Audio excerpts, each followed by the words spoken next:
Hello there guys, what is going on? Daniel Childs back here again for another show. Hope you are doing well on this Wednesday, the 8th of November.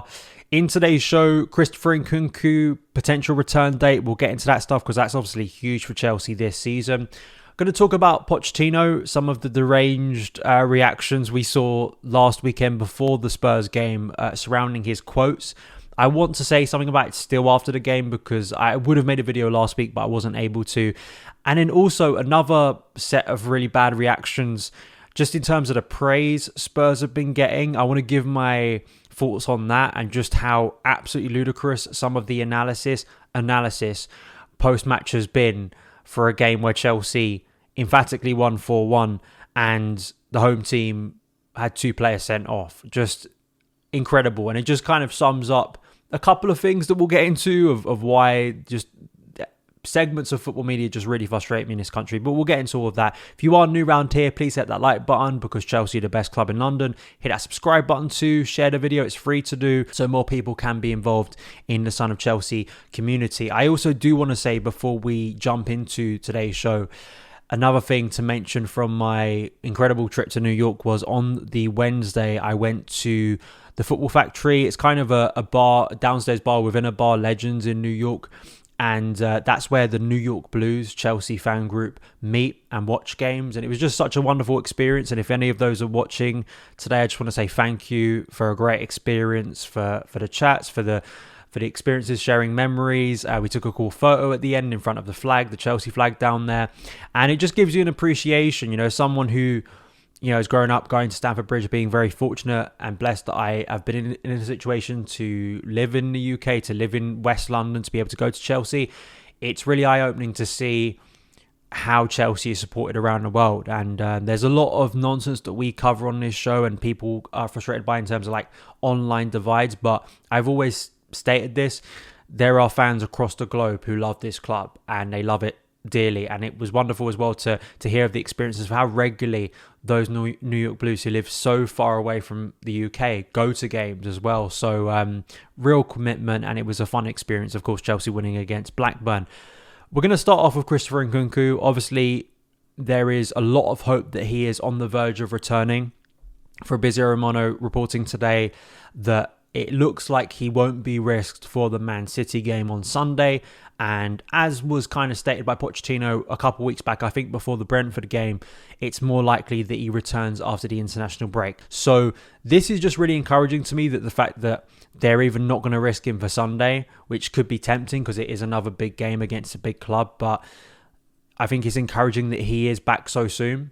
And I hope that because of all the injury setbacks we've had this season to players, that some lessons have been learnt, and managing that player who we know can be and was integral to Chelsea's attack. It sounds weird to say during pre-season because, of course, it's not competitive games. But if you watch the pre-season, the way we were set up, the way we moved the ball, how important Nkunku was to the way we built up and attacked, hopefully Nkunku can do that again this time in the Premier League and the Carabao Cup this season and beyond for Chelsea, because it's going to be huge, I think, when he returns. And also intriguing to see where he plays, because Jackson is coming off the back of a hat-trick. There's some discussion over midfield again, are we playing Enzo in the right way? But I still do believe that he should be playing in the front three. I really do. I can still envisage a situation where Nkunku is central and you have Cole Palmer and Mykhailo Mudryk playing, or Raheem Sterling. I still think that it's very likely, but I might be wrong. You may disagree. Let me know your thoughts in the comments below. 2 things now, and they're kind of tied together in similar ways in terms of Chelsea fans' reactions. Not really Spurs fans' reactions to the game, because what would you expect from Spurs fans, but it's more like media reaction to Monday's game. So we'll start with Poch, right? Because I didn't get a chance to cover this on the show in the preview and the run-up to Monday's game. And I know it may seem easy to do it now, and it wouldn't have been easy if Chelsea had lost, but I was still set. You can go back on X, at SonOfChelsea, you can find my tweets. I was, very clear on this, even before a ball had been kicked, that I thought the reaction to Pochettino's quotes pre-game were absolutely farcical and outrageous and just going way overboard and just lacked nuance. The idea that Pochettino, that it's not some grand revelation that Pochettino has positive feelings for Spurs in November 2023. anyone trying to make out that they've caught Pochettino out and they've caught his supporters out and you've uncovered something absolutely incredible that no one was thinking of before. No, it's the most obvious thing. We all knew ahead of time, and I could have told you, I think I may have even mentioned it when Pochettino was appointed. This was the obvious thing, his link to Spurs and how that could potentially be used against him. It was, that's my frustration with a lot of the discourse and criticism of coaches now. I'm not even sure I'd call this criticism. In terms of people, it feels like in ways want to be lied to at times, want coaches to come out and list off a bunch of catchphrases to make them feel better about the situation. But Chelsea are where they are, and Pochettino has, as much as he, I think, has done well in the sense that I think he tried to address that segment of Chelsea fans in terms of understanding the expectation level, but then also seeing the results and some of the problems he's encountered so far this season that were not too dissimilar to, say, Graham Potter. Just in terms of results, I think Chelsea look a far better team than they did under Graham Potter, to be clear, in my opinion. But, he's still kind of going back to that. It will take time. And these are things that people don't want to hear. And then they also don't want to hear the idea that Spurs are playing well this season or were playing well up to Monday, which they were. How people can have this anger towards coaches when they state basic reality, things that they would admit themselves and also say to try and smite the coach in Chelsea.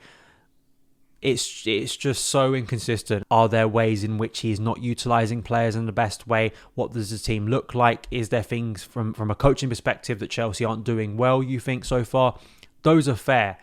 Bringing up that he had a good connection with Spurs, I mean, again, it's just stating reality for me. And if you are so triggered by that, just don't watch press conferences, don't listen to him speak, because it's quite clear that some people are really, really fragile and they just cannot take the idea that Pochettino might have some positive feelings for, a bitter rival. The other silly part of the reaction to Monday's game is some of the analysis I have seen from mainstream outlets trying to proclaim that Spurs somehow came out better than Chelsea on Monday. Now, you can watch my review back. I was critical of Chelsea's second half performance. I still am. I don't think Chelsea handled the situation brilliantly. I think in terms of our inability to finish chances was my biggest problem, and maybe rushing things in that situation. But at the end of the day, we still scored 4 goals on the evening. We still won the game comfortably, and it still is a big win for Chelsea. Because I criticise Chelsea's poor finishing, and that maybe we should have been ahead a little bit before, and also the fact that Spurs still had chances after that, to me is more an indictment on Chelsea's defending and attacking and poor finishing rather than Spurs being amazing. Spurs were not amazing on Monday, and I think, as people have rightly pointed out, when you go back and watch the game again, sure, they have a great first 10, to be fair, maybe 15 minutes, but shortly after that first goal, and when the Son goal doesn't get given, Chelsea soon come into the game. So the concept that it all completely changed once Romero was sent off is a bit of a fuss, because if you remember, it takes till Romero's first red card, the red card, that because he should have been sent off before then, but Chelsea had 2 goals disallowed by that point. We'd made some chances. Jackson had forced the keeper Vicario into a save as well. So the idea that Chelsea had just absolutely done nothing is just not true. And as well, it was an implosion by Spurs. I don't know how any Spurs fan and anyone can look at that evening and think Spurs came out looking good. Firstly, you have 2 players sent off, one of whom has a track record of getting himself sent off, and you've now lost him for potentially 3 games. You've got an injury to James Maddison. You've got a James Maddison injury. It could be absolutely costly and really derail Spurs' attacking plans as well. Van der Ven. So you've got both your main starting centre-backs are now out for at least a month, maybe. A little bit less maybe for Romero if it's only 3 games. So you've got to deal with that. And as well, the tactical setup was so bad in that second half. I gave them a little bit of credit in the fact that, and I do kind of understand from a emotional fan point of view, you sometimes would rather see your team go down swinging than just accept defeat very meekly, and that isn't very enjoyable as a fan.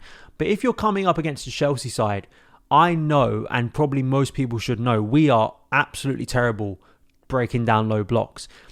And the idea that you just give Chelsea time after time that space and opportunity and that just a present to go one-on-one with your keeper. Even though Chelsea are bad, they eventually did take those chances in front of goal. Like, we still are talking about high-level footballers, and it was just, I mean, it was almost FIFA-esque, the defending.